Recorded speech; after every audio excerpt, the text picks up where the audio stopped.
You are looking at Julian's pronunciation guide, where we look at how to pronounce better some of the most mispronounced words in the world, like this other curious word. But how do you say what you're looking for today? How do you say the name of this French inventor?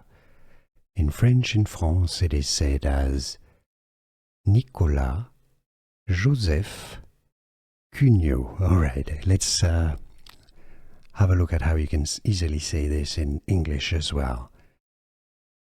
Nicolas Joseph Cugnot. The S to Nicolas is silent, so Nicolas, you can say.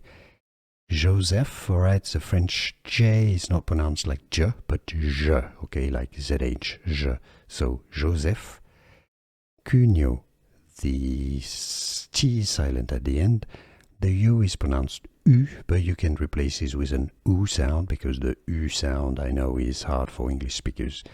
Nicolas Joseph Cugnot. Nicolas Joseph Cugnot. If you can speak better French than us, you can say Nicolas Joseph Cugnot. Here are more videos on how to pronounce more confusing words and names too many mispronounced. Like this video if you found it useful. I appreciate your support. I'll see you soon, and thanks for watching.